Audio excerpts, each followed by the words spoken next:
All right, welcome back to Pharmacist on Call. Your host, Dr. Sean Pruitt, Community Pharmacist of the World. We're going to get right back into your calls. So it looks like we've got Faye. Welcome to Pharmacist on Call. May I help you? Hello? Yes, how can I help you? Oh. Let me get you to turn your TV down, too, so I can hear you. Okay, wait a minute. Dr. Pruitt. Yes, ma'am. This is what I'd like to ask you something about. Sure. I'm trying to turn it down. I got it down there. Okay.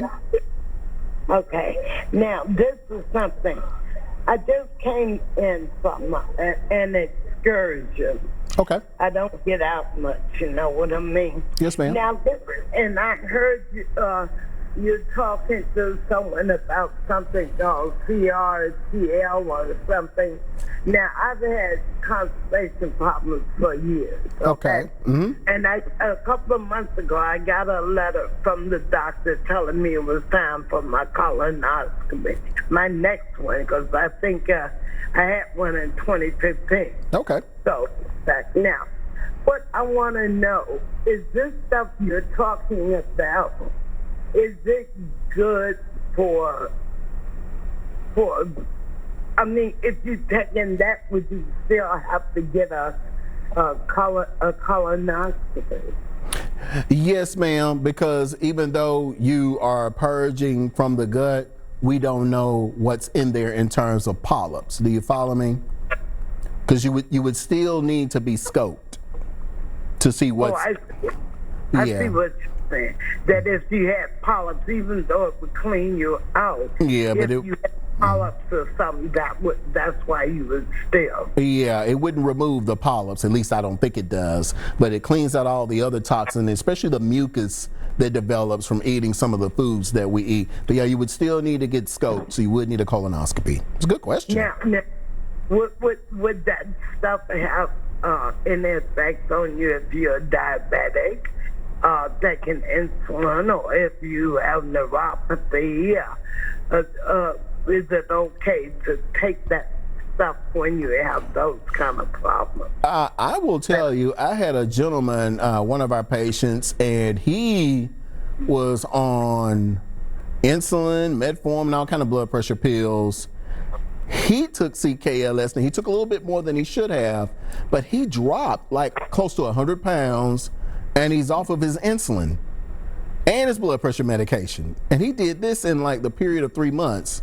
I didn't even recognize him when he came to the pharmacy. He said CKLS was the only thing that he was doing. Is he? Ma'am? Ma'am?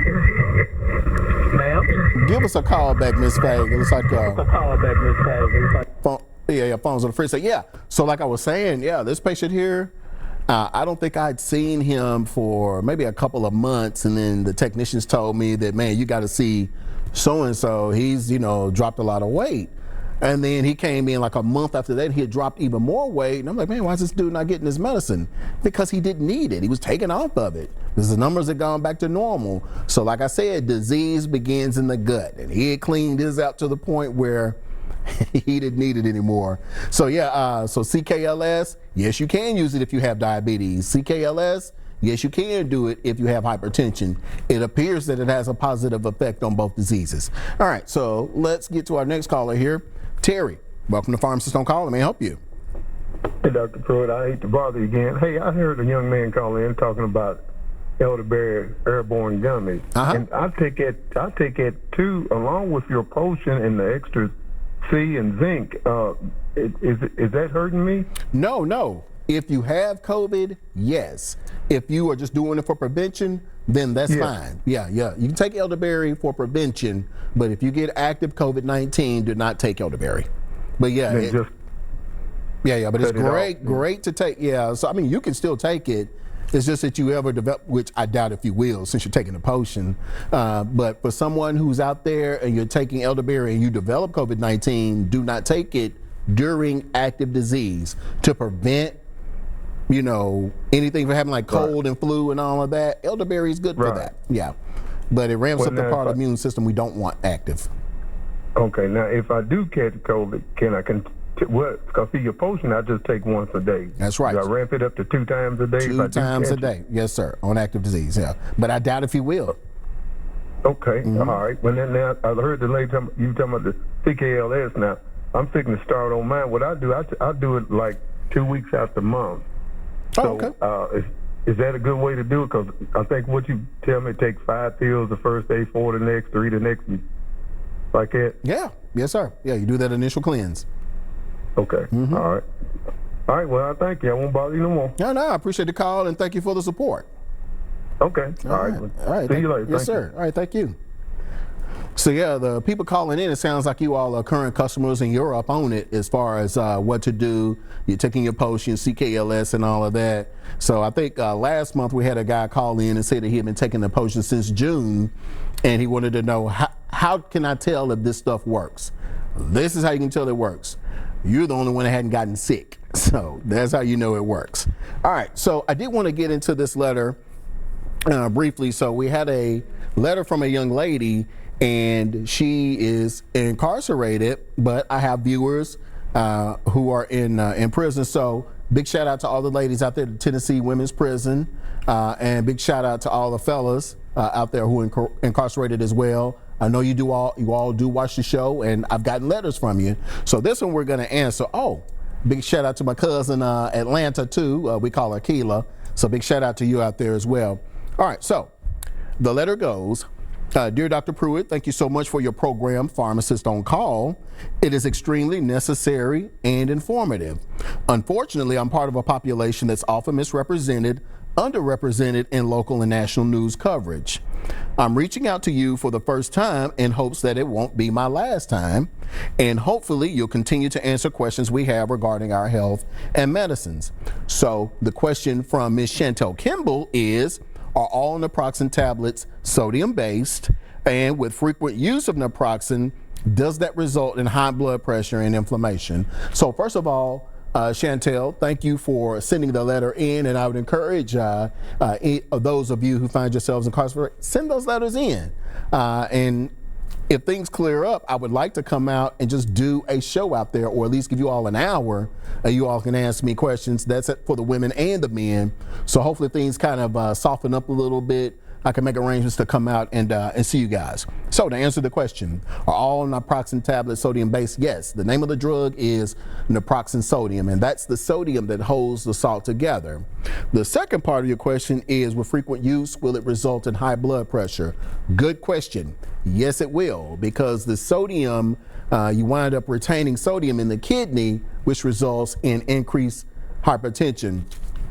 So many of your doctors will take you off of non-steroidals like naproxen and put you on something like Tylenol, which may not help, but they got to try to give you something, you know. But since it's sodium based, there is the risk that it's going to push up your blood pressure. For those of you over the counter at home, you're taking a leave, the same thing could happen to you. So if you're on blood pressure medication, or you notice that your ankles and all these things are swelling up, chances are, if you are taking a leave daily or naproxen sodium daily, or whatever the store generic is, then chances are it's that sodium coming from the naproxen that's causing sodium retention, which is going to cause fluid retention, which is going to cause hypertension. So I want you all to be aware of that. And she raises a very good point, because sometimes the doctors are like, well, man, I've got you on a good dose. What's not working? But what they don't know is you have this product that you're taking over the counter for joint pain relief, but it's so high in sodium that it's causing your blood pressure to go up. So for those of you who are doing that, make sure you let your doctor know so that they can prescribe something that's non-sodium based that will help you out. Let's see, inflammation, it's actually what naproxen sodium is good for. But if that is an issue for you, I would recommend something like turmeric, which is a natural anti-inflammatory, and you're not going to run into that whole sodium retention thing, but you are going to get the decrease in inflammation. So Ms. Chantel Kimball, thank you for sending that letter. Other ladies and gentlemen out there who find yourselves incarcerated, feel free to send those letters in, and we'll answer them on air. So my job is not to help you, not to judge you. So I understand what you're saying, that sometimes you become misrepresented and underrepresented. I take care of the underrepresented. So I want you all to chime in, become a part of the show, and send those letters in. All right. So, and I know it's gonna be tough for you guys, especially with what's going on and not being near your families during the holidays. So big shout out to all you guys out there, and keep the support, and I appreciate you watching. Okay, so I did want to also get back on the potion, because as the numbers are going up, and it looks like we are probably headed for another lockdown soon. So I want us to get our immune systems up as strong as possible. And that's the key. For those who have survived, it's been people who just happen to have the right blood type, people who did not have comorbidities that really added to the problem, and people whose immune systems were strong enough to produce antibodies to fight this thing off. Or for those of you who were lucky enough, you received antibody therapy from someone who survived it. So guys, that is the key to surviving this thing, is getting our immune system as strong as possible.